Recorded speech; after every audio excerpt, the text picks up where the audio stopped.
sejam bem-vindos a mais um AgroJovem Podcast, trazendo novidades sobre negócios rurais para você que é produtor rural e vem acompanhando sobre empreendedorismo, sobre negócios, sobre o mercado, mas principalmente o que vem acontecendo dentro das propriedades rurais. Seja bem-vindo mais uma vez. E desta vez estamos aqui com o Daniel, lá da Acres Imobiliária Rural.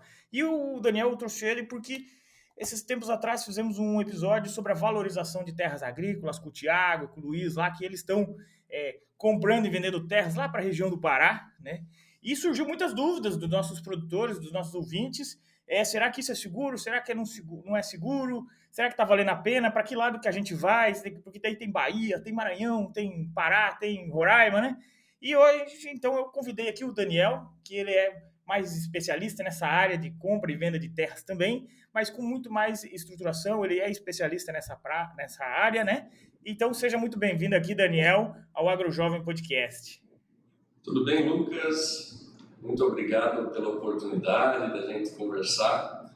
É um prazer representar o Grupo Safras e Cifras e Acres Imobiliária Rural na AgroJovem aí, conversar com os teus ouvintes, né, do podcast e poder transmitir um pouco do conhecimento e da prática da nossa experiência aí no mercado de terras e um pouco das técnicas, né, no mercado e o formato de proporcionar segurança para o produtor rural nas operações de compra e venda aí. Então, muito obrigado pela oportunidade. Não, bacana. E o nosso ouvinte, ele veio muito com essa dúvida, né, Daniel? Tá, mas eu tenho a vontade, às vezes, de investir em terras em outras regiões, até porque você está em Pelotas, eu estou aqui no oeste do Paraná, e as terras aqui estão caras. Se você pode até me dizer melhor, né? Eu digo que é quase inviável comprar aqui pensando em retorno sobre o investimento, talvez valorização de terra e tudo mais, ok. Mas e lá para cima tem a questão jurídica que muitas vezes atrapalha. Qual que é a visão que você está tendo na prática lá? Vocês trabalham também lá para o norte do Brasil? Como é que é, Daniel? Sim. Lucas, nós temos operações aí, a nossa matriz é no Rio Grande do Sul, em Pelotas, temos escritório aí em Goiânia e em Cuiabá, né? Então a gente assessora vários grupos agrícolas aí, produtores, que estão sempre em busca de novas oportunidades, né?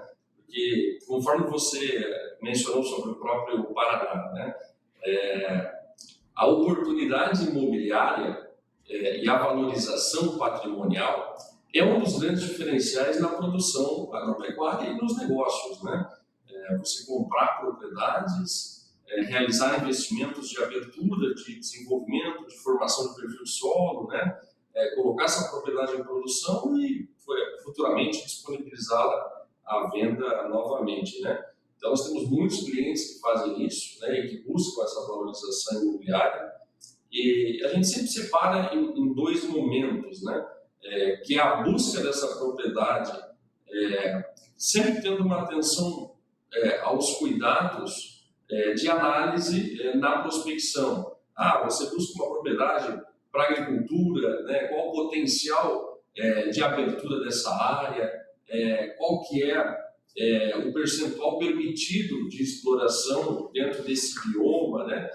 Se você vai fazer safra, safrinha, perfil de solo, topografia, logística principalmente, né? Ou seja, você tem uma visão da propriedade antes de estar aí entrando em caminhonete, né? Já pegando avião, saindo visitar a fazenda, ter o maior número de informações possíveis que te auxiliem no processo da tomada de decisão de compra. Esse é, inclusive, um dos grandes diferenciais da Acres.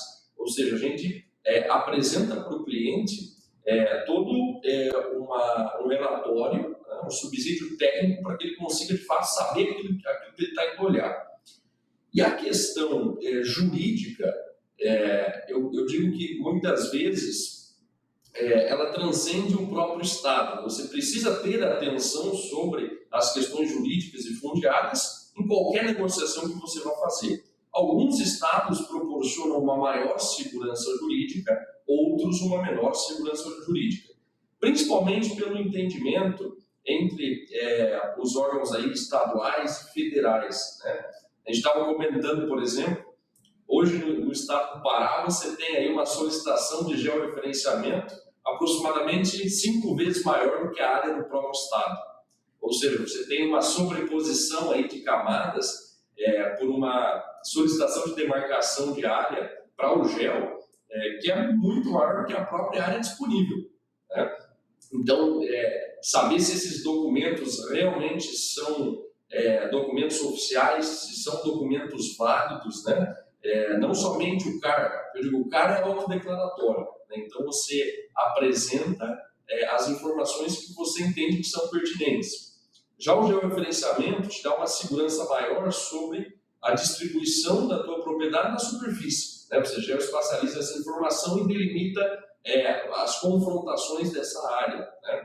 Desde que esteja averbada nessa matrícula e que você tenha a anuência também dos confrontantes, isso te dá uma maior segurança, né?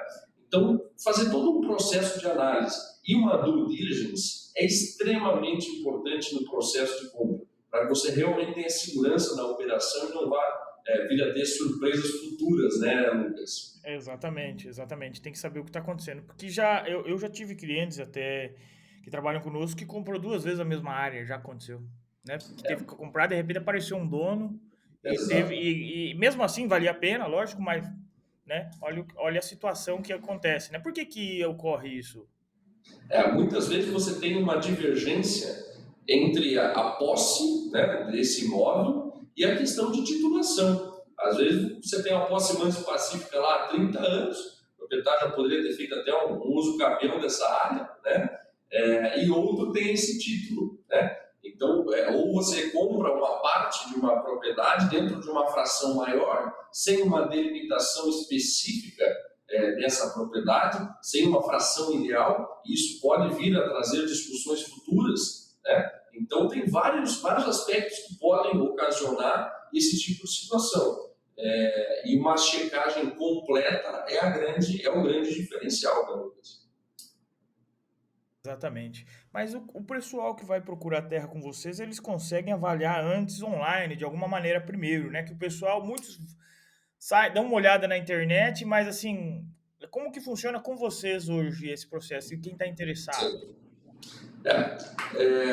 O motivo de criarmos a Acres, Lucas, foi exatamente para resolver essa dor do produtor rural em se relacionar com o mercado vendedor, muitas vezes, que se perdia muito tempo, né? Se investia dinheiro, tempo, energia em olhar e analisar negócios sem um embasamento, né? Então nós percebemos isso e pensamos, olha, vamos criar a Acres, uma imobiliária especializada no mercado de fazendas, onde a gente estruturou departamentos dentro da nossa empresa que auxiliam todo o processo da tomada de decisão de compra. Como é que a gente faz isso?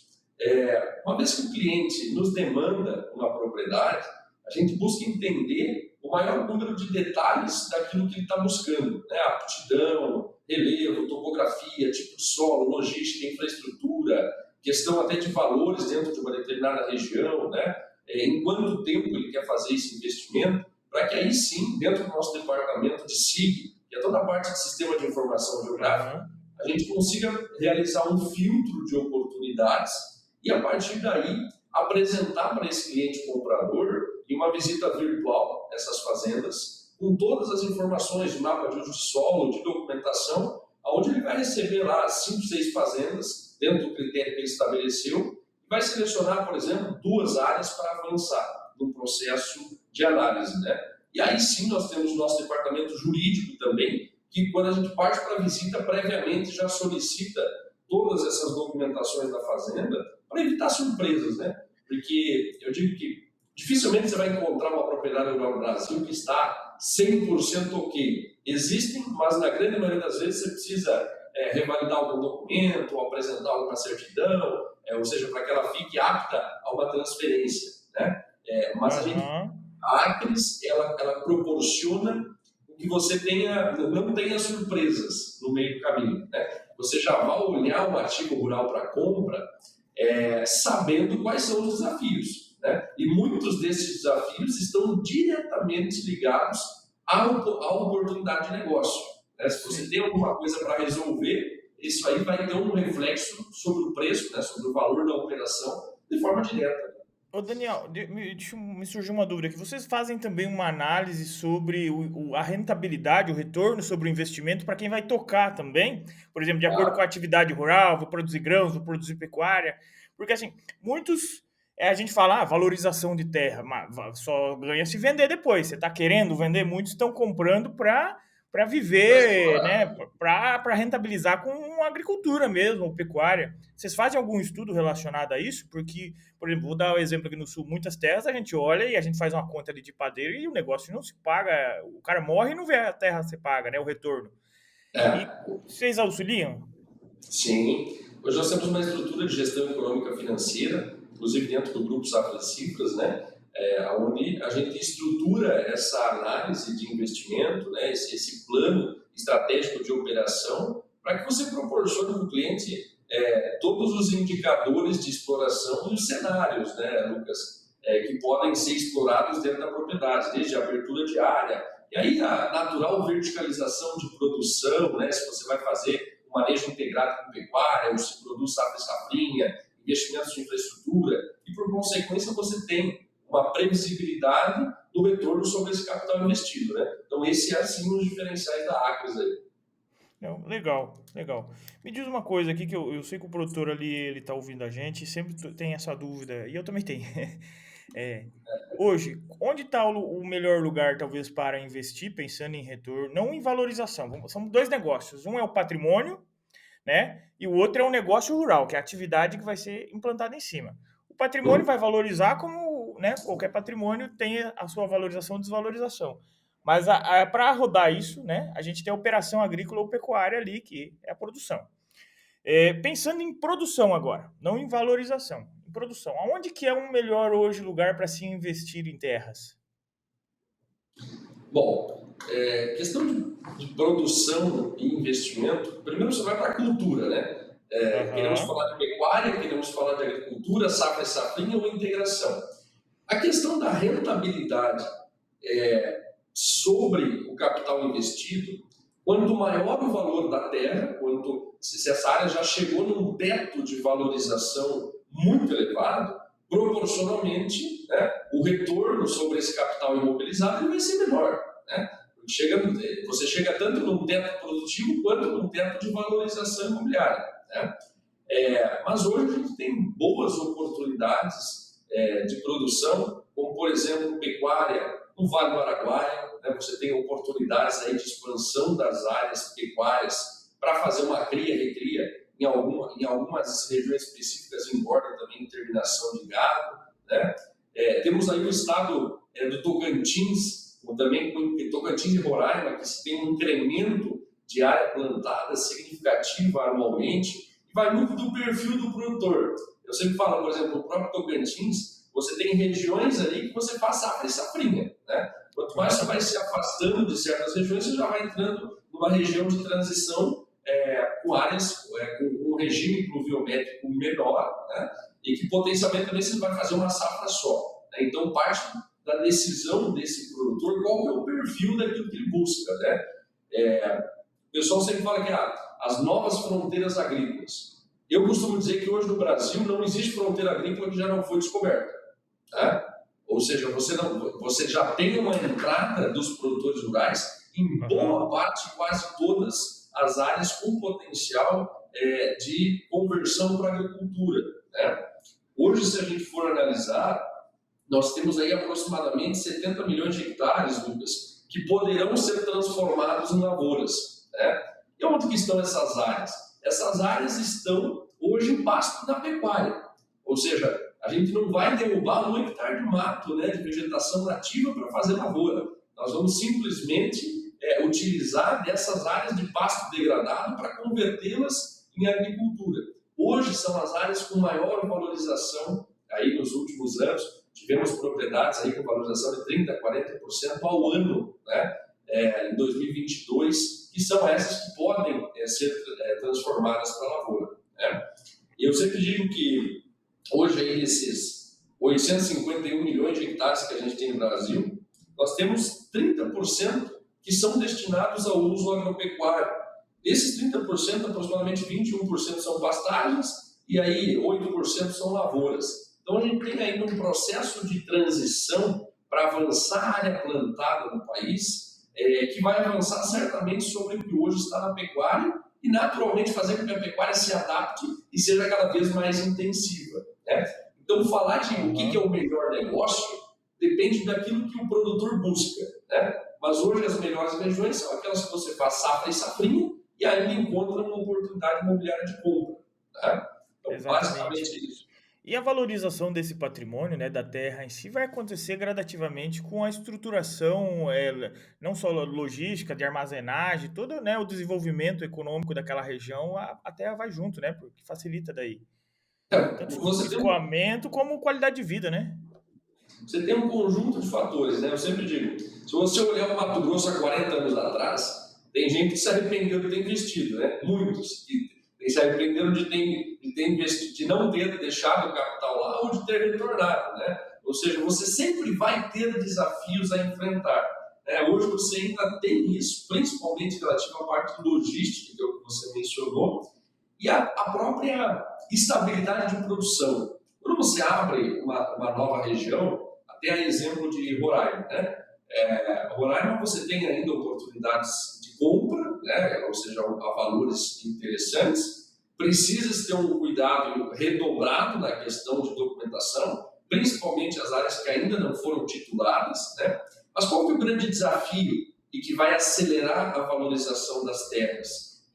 Primeiro, a adaptabilidade de culturas, você ter uma experiência já dos produtores em mecanização dos solos, em plantabilidade, ou seja, em tornar cada vez mais sólida o manejo da terra, ou seja, você aprender a trabalhar numa determinada região. Conforme isso vai acontecendo, naturalmente aqueles produtores que tinham uma certa insegurança para fazer os investimentos observam aqueles que já estão lá e que está dando certo, e isso gera uma demanda crescente dos negócios naquela região. E, proporcionalmente, quando você tem mais demanda, o preço das terras vai subindo. Né? Junto disso, a questão de escoamento de produção, de logística propriamente dita, para que você consiga ter um complexo que proporcione ali uma boa estrutura funcional para a tua fazenda, seja de revenda aí de insumos, que você tenha principalmente empresas ali que façam a compra desse produto, né? A questão de armazenamento, no Mato Grosso principalmente a gente ainda sofre bastante, né? Regiões novas do Mato Grosso ainda com desafios de armazenamento, né? Ou seja, todo ano batendo recordes aí de produções, inclusive Mato Grosso superou aí a Argentina, né, em produção de soja esse ano. Então, logística, adaptabilidade de culturas e um melhor entendimento de manejo das regiões, isso proporciona segurança e, sequencialmente, chegam mais investidores para uma região. Né? Então, Exato. Eu vejo que também está acontecendo, tem todos os portos agora do Arco Norte, né? E a gente, aos pouquinhos, vai estruturando toda essa a questão de rodovias, ferrovias. Tem um projeto grande para isso, não tem, Daniel? Sim. Assim, quando a gente fala de estruturas que dependem de governo, né, Lucas, eu sempre falo, vai mostrar uma fazenda, aqui vai passar asfalto, meu amigo. Pode ser que sim, pode ser que não. Né? Ou seja, vamos hoje fazer um cálculo com o que se tem aqui. E a estrada de chão, então vamos considerar a estrada de chão. Né? Mas a gente tem sim um incentivo significativo até pela própria pujança do setor. Né? Nós estamos falando aí de uma projeção de 5% positiva do ano passado para cá, no nosso valor aí o valor previsto da produção agropecuária, vão passar de 1,2 trilhão de reais, ou seja, tem que investir no segmento, tem que valorizar isso. Então a gente tem projetos da própria ferrovia Norte-Sul, né? O Mato Grosso vem investindo de forma bastante significativa e outros estados também na melhoria logística, né? Não só rodoviária, como ferroviária e de portos para escoamento dessa produção. Né? Então isso reflete diretamente no preço da terra, porque facilita muito, né, a operação e o escoamento da produção dessas fazendas. Sim, sim. Daniel, uma dúvida que eu tenho às vezes, tem a chance de em alguma região começar em algum momento, chegar num pico de valorização e começar a desvalorizar? Vou dar um exemplo, o Rio Grande do Sul, onde tudo começou, né? As terras estão sempre valorizando e até porque são finitas.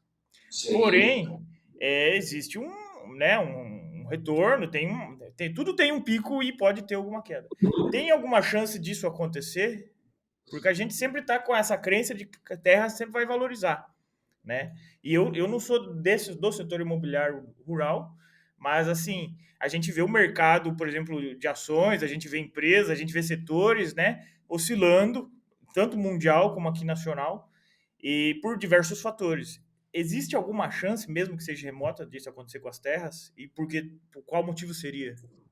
Lucas, o Brasil ele assumiu a responsabilidade e o papel de alimentar boa parte do mundo, né? A nossa vocação ela é agrícola, ela é pecuária, ela está diretamente ligada ao agronegócio. E como você bem mencionou, terras são bens finitos, você não vai fazer mais delas, né? Ou seja, o que tem está aí, temos que aprender a trabalhar cada vez mais com ela e verticalizar a produção. O que eu vejo? Desvalorização de terras, penso que é muito difícil de ocorrer. Talvez em dois aspectos. Se aumentarem as invasões de terras no Brasil, e você ter aí uma insegurança jurídica e também uma certa fragilidade à defesa da propriedade privada, isso desvaloriza as áreas, né, nessas regiões, e constantes quebras de safras, né, em certos locais, que venha a definitivamente você ter uma região, digamos assim, que chancelada por produções muito baixas. Mas isso também é bastante difícil de ocorrer. O que acontece naturalmente é que essas fazendas elas cheguem no teto de valorização, certo? E aí é o que a gente mencionou anteriormente. Mesmo que você tenha uma produção excepcional, retornos significativos no sentido da produção, o retorno sobre o capital imobilizado ele vai ficando menor, né? Porque você tem áreas muito valorizadas, tá? Então, elas podem começar a valorizar com uma menor expressividade, na minha visão. Como você vê aí, Toledo, no Paraná, né, aí, uns hectares mais caros, Sorriso, né? Você tem lá Rio Verde, no Goiás, São Desidério, na Bahia, batendo recorde de produção. São regiões que o número de negócios ele vai ficando um pouco mais restrito porque os valores são muito elevados. Quem é que compra nessa região? Tá? É o cara que já tem uma área maior, né? E surge uma área vizinha ou alguma muito próxima do módulo de produção dele, né? Com prazos maiores. Essas regiões que a gente tem visto negócios com 8 anos de prazo, com 10 anos de prazo, negócios aí acima de 1.000 sacas por hectare, 1.500 sacas por hectare, a gente já tem visto acontecer. Só que você tem que jogar isso no prazo e diluir. E quem é que vai comprar? O cara que está do lado, o cara que está próximo, né? E quem está vendendo essa terra nessas regiões, porque não conseguiu crescer tanto, né? Vamos pegar o pessoal aí que tem seus 500, 600, 1.000 hectares, ou seja, tem uma dificuldade de expansão natural, porque às vezes está cercado por grandes grupos e tal, e ele, naturalmente, ele pode vender bem essa propriedade e triplicar a área, ou quadruplicar a área em novas fronteiras agrícolas, que é o que a gente estava falando anteriormente. Então, Exato. Queda de preço eu acho muito difícil, acho que a gente vai chegar num teto. É um teto, né? Você chega num teto de valorização e a partir dali isso vai se estabilizar. Legal.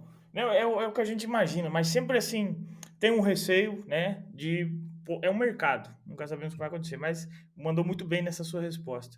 Mas você como imobiliária rural, qual é o desafio que você como imobiliária rural hoje, né, como sócio e tudo mais, vocês enfrentam nesse mercado gigante que é o agronegócio? Olha,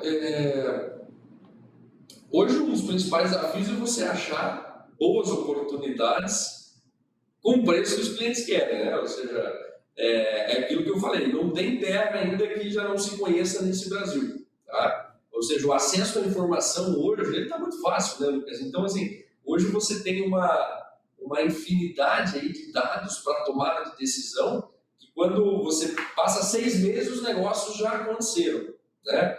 Então, hoje um dos principais desafios é estarmos 100% conectados ao mercado e conseguirmos entregar nessa velocidade com que o mercado vem mudando, né? Isso eu vejo que assim é algo que até para os próprios compradores, o cara vai lá, olha a fazenda, é uma oportunidade interessante, resolveu pensar 2, 3 semanas, quando ele volta, a fazenda já foi vendida. Ou seja, o mercado ele está muito dinâmico, né? Tem essa busca constante por terras no Brasil de uma forma geral. E assim, eu vejo que você prestar um serviço de excelência, com responsabilidade técnica, né, com olhar para um negócio. Eu sempre digo assim, a gente vende fazenda, mas nós vendemos e apresentamos negócios. É você ter uma visão para a terra como um negócio. Como é que você vai verticalizar ela? Como é que você vai botar em produção? Quais são os cuidados jurídicos que você tem que tomar para essas operações de compra e venda? Então, você manter esse padrão de informação aí hoje é um desafio, sabe? E a gente vem conseguindo entregar isso para os clientes com alta performance, sabe? Daniel, uma coisa também que agora nós estamos num governo um pouco mais conturbado, vamos dizer assim, né? E nós temos uma questão que sempre vem na pauta coisa do governo, que é a questão de regularização fundiária. Como isso pode impactar os negócios, pensando na questão de imóveis rurais? Este ano, né, posterior a essa mudança de governo aí em 2022, nós já tivemos uma diminuição aí do ritmo com que as coisas vinham acontecendo. Tá? Elas seguem aceleradas em busca de oportunidade, né? Mas o pessoal, sim, o mercado, tanto comprador quanto vendedor, tem redobrado os cuidados nas movimentações mais significativas. Né? Então, é algo um pouco incerto, né? Nós tivemos algumas invasões aí, principalmente de áreas produtivas, né, Lucas? Isso, assim, ligou aí um sinal, um alerta vermelho, né? Para, de fato, você buscar o maior número de alternativas possíveis para, primeiro, estar com o seu imóvel 100% regularizado, em produção, né?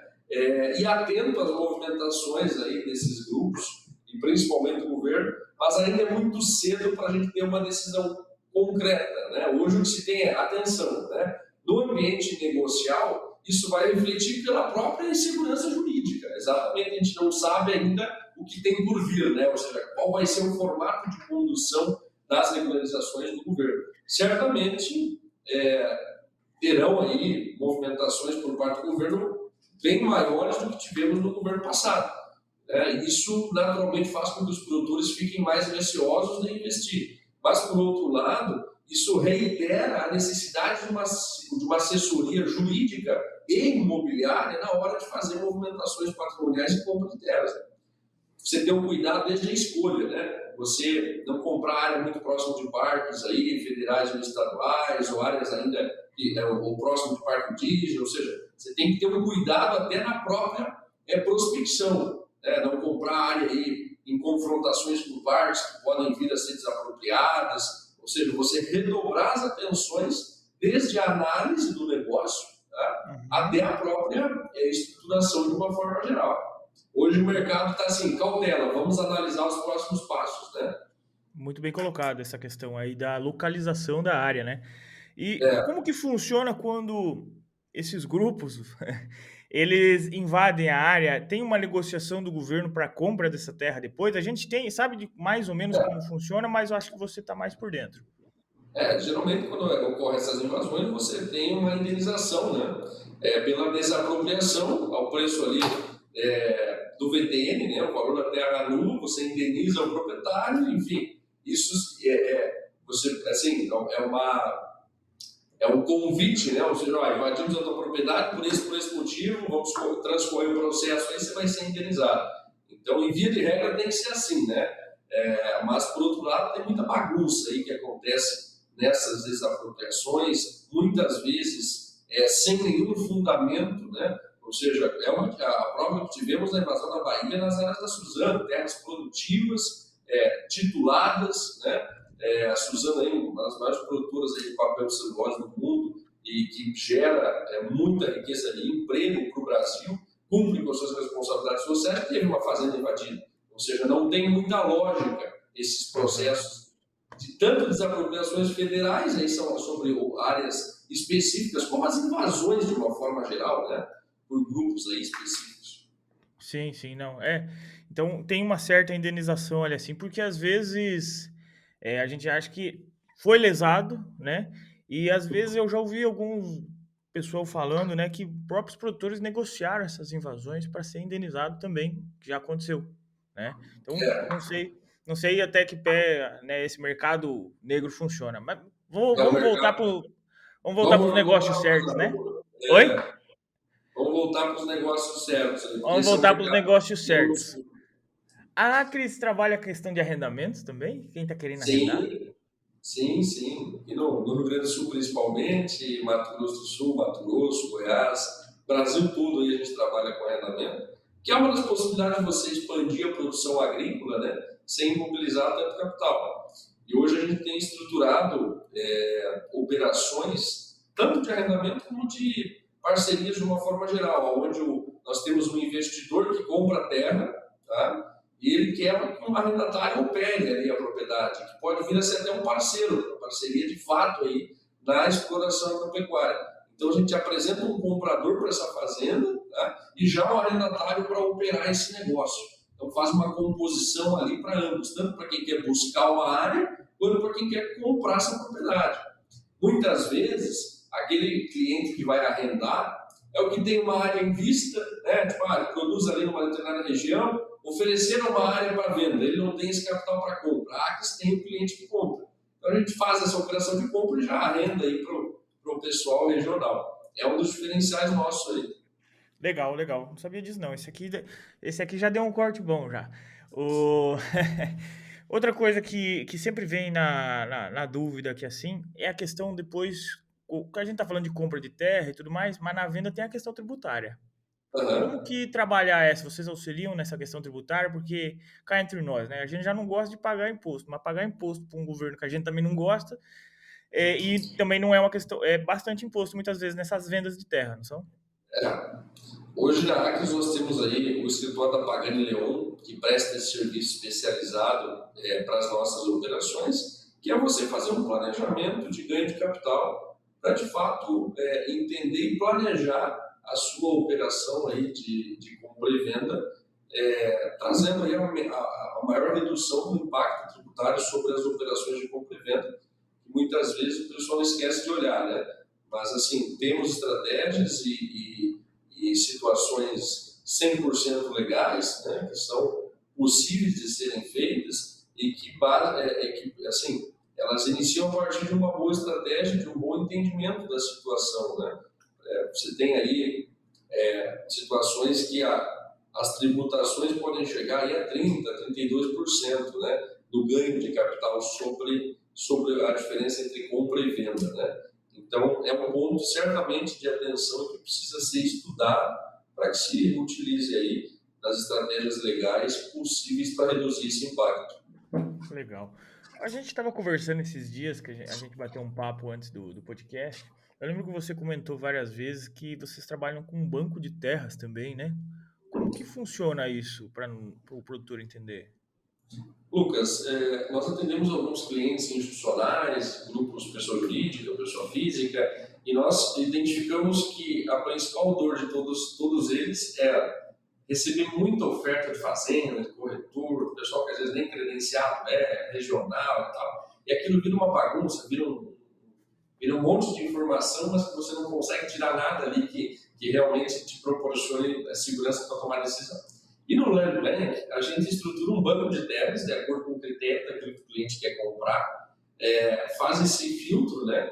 Ou seja, seleciona alguns imóveis específicos, faz toda a análise de mapa de uso de solo, documentação, estrutura jurídica, logística, infraestrutura, regime pluviométrico, e apresenta para esse cliente, para essa família, para esse grupo econômico, em reuniões virtuais ou presenciais, onde eles podem exatamente comparar as oportunidades que a gente está apresentando, né, que estão à venda, que estão no mercado, e a partir daí ele vai marcar essa visita. Né? Então, olha, selecionei aqui 10 fazendas, das 10 eu vou visitar 2. Então, quando ele chega na propriedade, quando ele vai fazer a visita, ele já tem todas as informações necessárias para a tomada de decisão. Ele vai mesmo para confirmar aquilo que a gente apresentou de forma virtual, né? E a estruturação desse banco, ele proporciona agilidade no processo de compra, ele proporciona uma mitigação de risco, você não vai estar entrando em negócios que tenham ameaças ali que ele não esteja visualizando, seja ambientais, seja fundiárias, seja jurídicas, seja de produção como um todo, e economiza tempo, ou seja, ele vai diretamente naquilo que faz sentido para ele. Tá?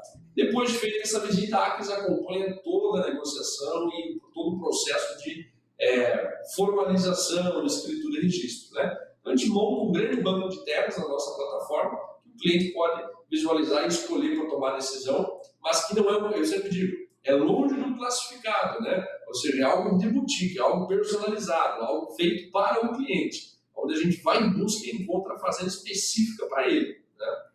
Legal, ele vai filtrando, né, de acordo com o tipo de topografia, bioma, questões logísticas, esse que é o legal, né? Ele Exatamente. encontra uma fazenda ali assim no sonho dele, né? O jeito que ele sempre sonhou, ele consegue encontrar, então.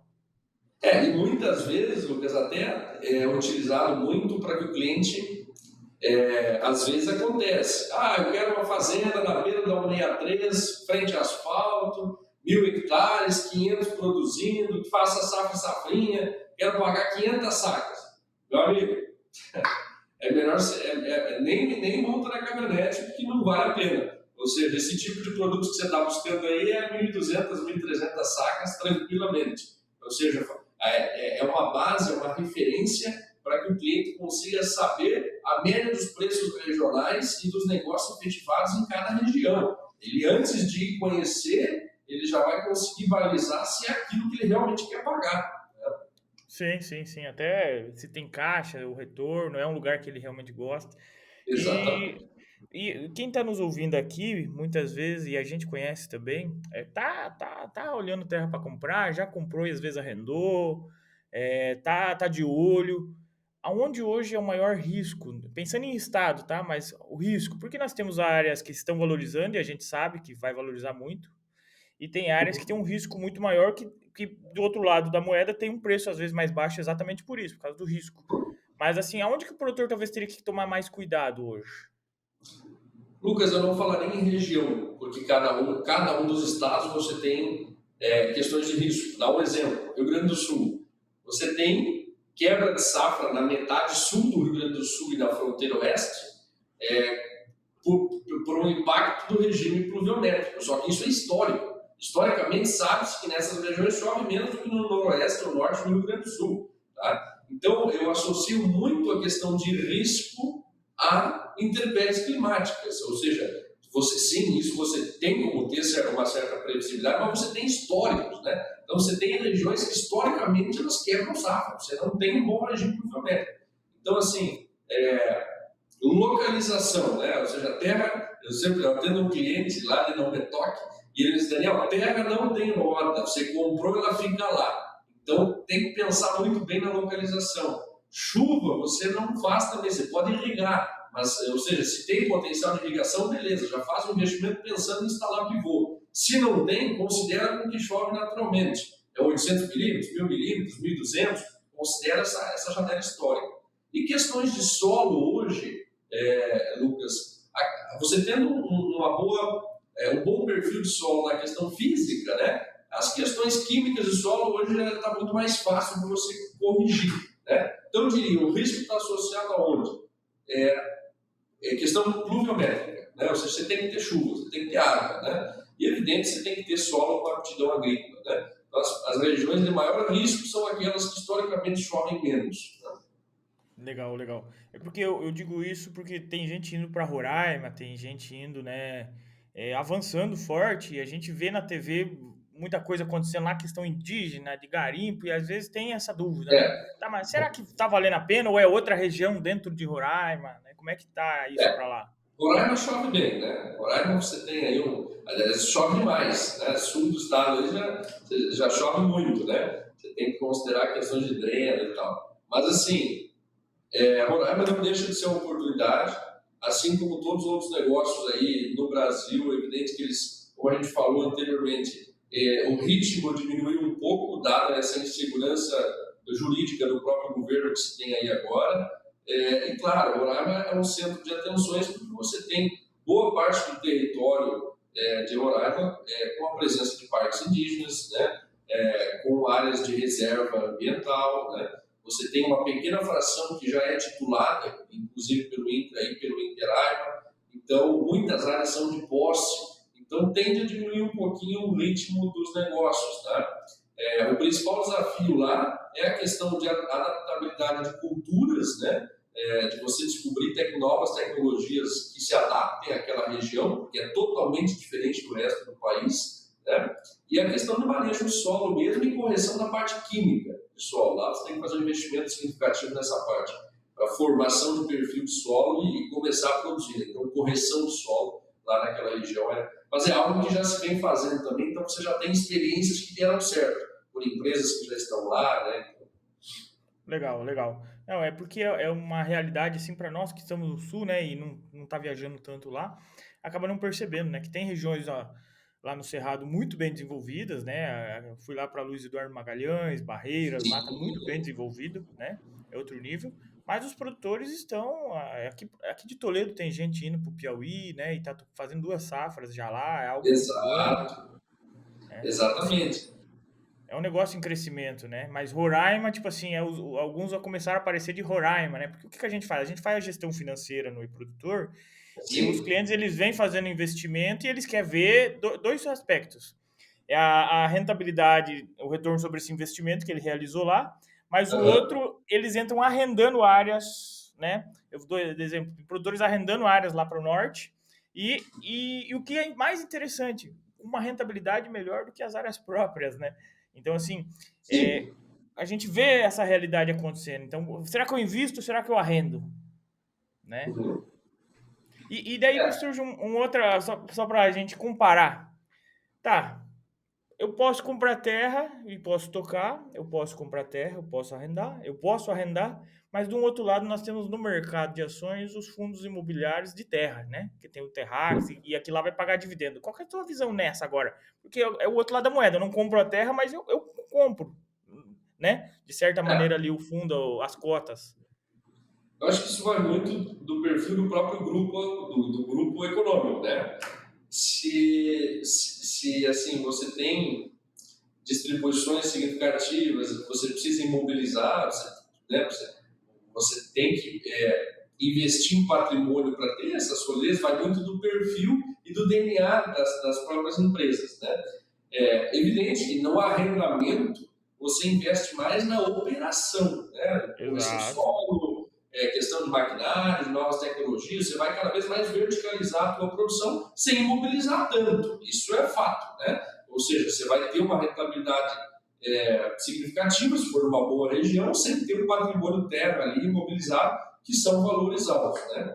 Por outro lado, você tem grupos que já têm patrimônios aí significativos, expressivos e que vão seguir comprando terras para expandir essa questão. Então é muito mais uma definição de perfil, Lucas. Isso até a própria SLC foi pioneira nisso no Brasil, né?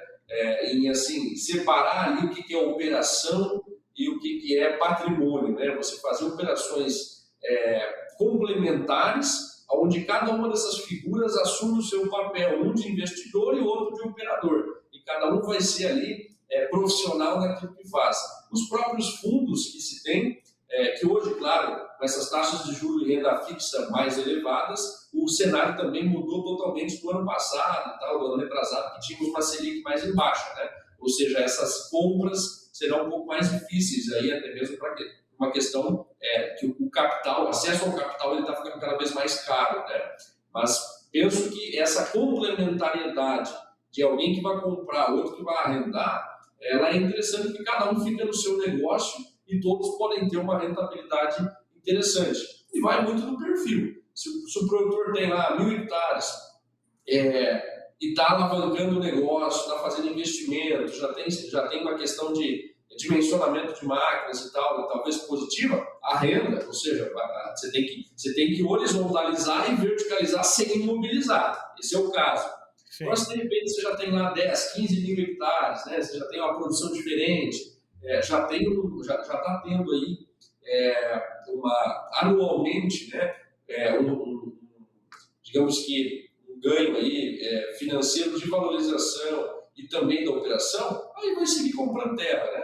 Vai muito da diretriz e da estratégia que o grupo determinar, né? É porque você citou muito bem a CLC, né? O que ela veio fazendo por um tempo, né? Ela tava, como ela separa muito bem a operação do patrimônio, em alguns Exato, casos ela estava vendendo terras e arrendando, porque o foco dela é na claro. operação. Ela foca na Isso, eficiência operacional, entendeu? sim. E aí nós temos, por outro lado, a margem, né? Que já é o contrário. A margem é compra as propriedades, ou seja, são dois perfis, né? Que você tem grupos aí que competem diretamente, aí, enfim, dentro do segmento, em termos de escala, mas que um tem uma estratégia de verticalizar e horizontalizar com arrendamento e outro com compra, olhando para a valorização patrimonial, né? Tem uma terceira que é a Brasil Agro também, que ela vem comprando e abrindo, né?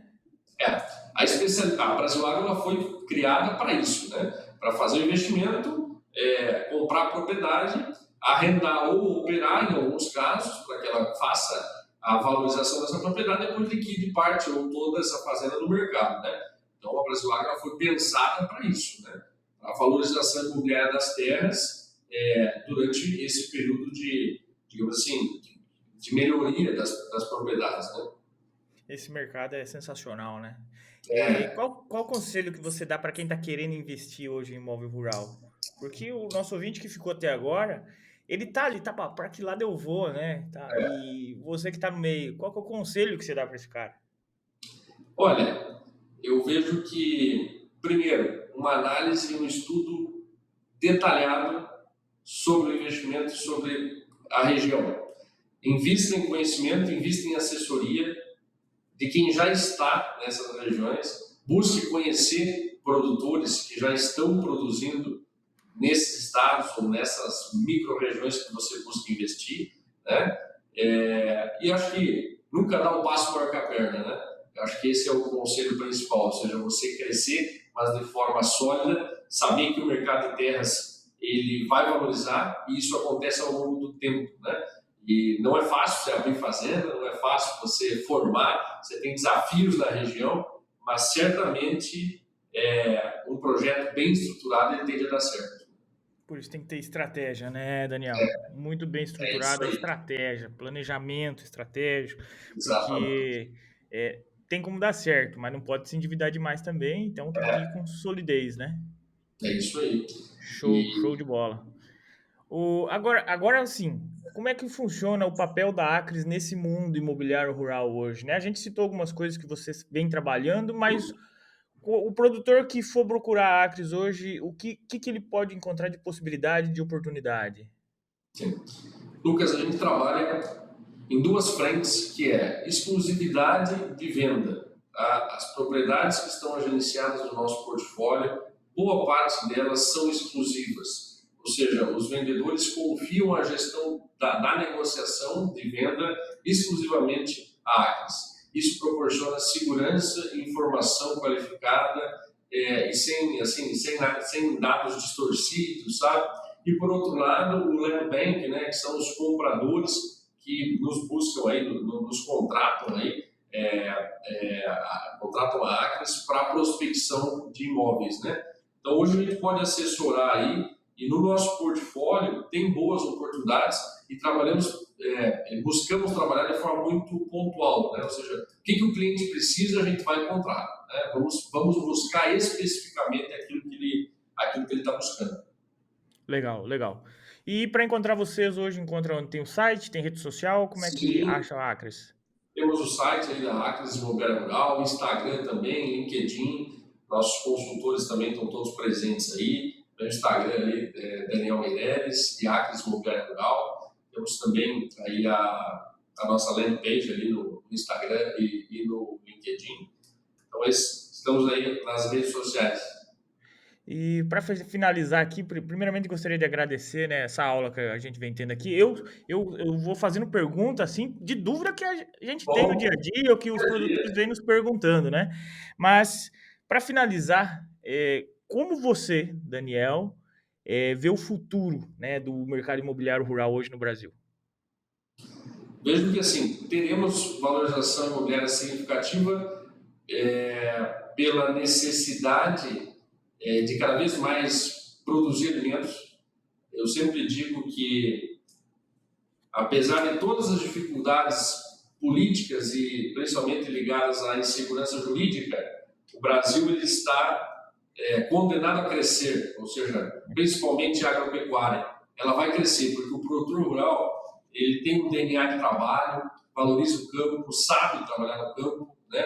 Então eu vejo que o mercado imobiliário rural já valorizou-se bastante nos últimos 3 anos e tende a cada vez mais se tecnificar o produtor, verticalizar a produção. As nossas áreas terão, sim, cada vez mais visibilidade internacional de grupos, enfim. E, assim, o potencial do Brasil, principalmente nesses 70 milhões de hectares que a gente tem aí, ele é muito grande, né? Então, temos aí um mar a navegar, as terras seguirão aí sendo valorizadas e, como a gente também falou, são finitas, né? Então, tem boas perspectivas aí para o nosso mercado. É evidente que em alguns momentos um pouco mais a intensidade, em outros momentos um pouco menos, mas isso é natural de todo e qualquer negócio. Mas certamente o Brasil tem uma responsabilidade significativa aí na produção de alimentos. Show, show. Muito obrigado. Obrigado, Daniel, pela sua participação. É sempre bom aprender, né, com quem entende, né? O meu papel aqui no podcast eu digo que eu sou só um curioso que tem a chance de fazer pergunta para pessoas mais inteligentes do que eu, né? Então, gostaria de agradecer sua presença aqui. Para você que está nos ouvindo, se você gostou, mande esse episódio para um amigo, para um produtor que está ali ouvindo, para a mãe, para o pai, às vezes que tá receoso em investir, né? Então, talvez aqui as palavras do Daniel possam dar um pouco mais de tranquilidade e segurança, né, nessa conversa. E, claro, na dúvida, busque o pessoal da Acres lá na rede social, no site, fale com o Daniel e tudo certo. Beleza, gente? Um grande abraço. Daniel, obrigado, tá? Muito Espero obrigado, revê-lo em Lucas, Pelotas em pela breve. oportunidade. Prazer de estar contigo hoje. Muito obrigado.